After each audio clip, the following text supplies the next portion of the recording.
It's only been a year since we were treated to the brilliantly revitalised Wolfenstein series. The New Order pumped a ton of fun yet cleverly crafted lifeblood into the popular line of games. Now though, we find ourselves stepping back into Blazkowicz's world in the prequel side story The Old Blood.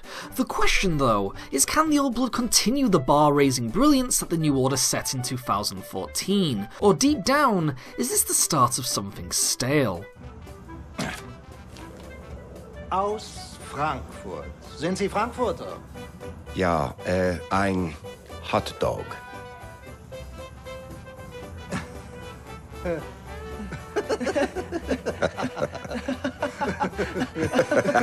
Taking place just a few days before the disastrous events in the recent main game, BJ Blazkowicz finds his poetically bumbling self sneaking into the infamous castle Wolfenstein, this time to steal the documented coordinates that will locate the powerful yet mysterious Death's Head. It isn't long until, as expected, shizzle hits the fan and BJ's finding himself fighting for his life down dark corridors and murdering the more tech-enhanced shock troopers of the SS.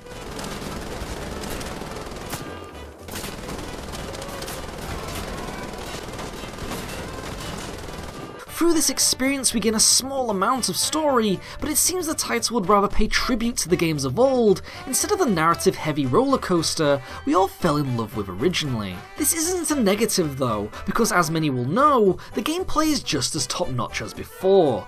Guns feel just as punchy, with many favourites making a return, but through more time-set classics. New weapons are added into the arsenal as well, with a mini grenade launcher creating a smirk upon its wielder, a little too easy than one might expect. The main addition comes in the form of a two-part pipe, and while this rather crummy bludgeoning weapon might make you shrug, it actually comes with a wide range of uses like climbing specific walls, assisting in opening doors, and of course, feeding our ever-growing need for satisfying stealth kills. On the topic of stealth, the progressive events you take part in now come with a stronger emphasis on playing the way you would like. The New Order dabbled in its stealth gameplay, but relied heavily on its all-out action set pieces. The Old Blood, though, makes a new perfect balance of both, by generally starting you out in shadowy stealth, but allowing you to break the routine whenever you would like. Both playstyles come with their own benefits too, thanks to the returning skill system that sees the larger used action rewarding the player with specific upgrades, like health, reload speed and more. It is great to have the option to play the way one would like, while also not punishing you for either falling out of line or just failing to stay hidden altogether, and no matter how you do decide to dispense your enemies, you're going to have a ton of fun doing it, over and over again. Alas, poor Yurik. Oops. Something the previous game had but didn't feel too strongly to force was its implementation of collectibles. This time we find each chapter dripping with nooks and crannies, filled with findable secrets like bars of gold, documents and challenge maps. The separate challenge mode specifically also gives many extra hours of additional carnage, over the 7 hours of the single player story, by letting you cause havoc in many previous areas of the main narrative. It caters well to those that love Wolfenstein's adrenaline junkie gameplay, and to be honest, that's one of the best things about it.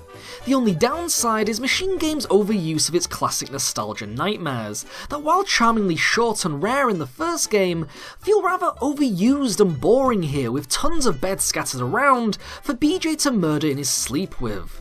Maybe it isn't a problem for many, and thankfully they are optional, but I guess if they were to do it again, let's just hope they add more than a few generic enemies to spice things up, and make us love the predecessors that helped create what we have today.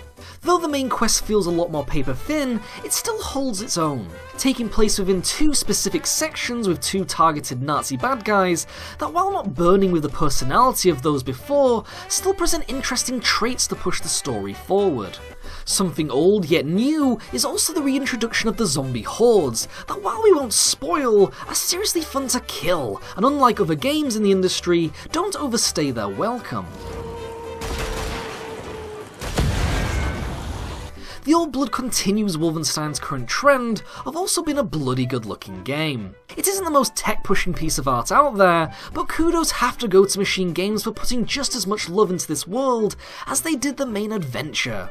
Individual locations look gorgeous and photo-worthy, while textures and enemy models look just as sharp and well designed as you would expect from this series.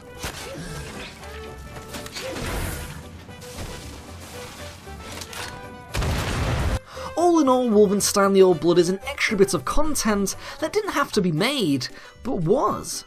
The New Order became an underdog for the next generation consoles everywhere, and fans deserve something to keep them busy until the hopeful sequel arises and we can skip in the fields of gun-toting blood with BJ hand in hand. Proxy Playthroughs gives The Old Blood a well-deserved gold muffin, but what did you think of The Old Blood? Proxy would love to know, but until next time, ciao.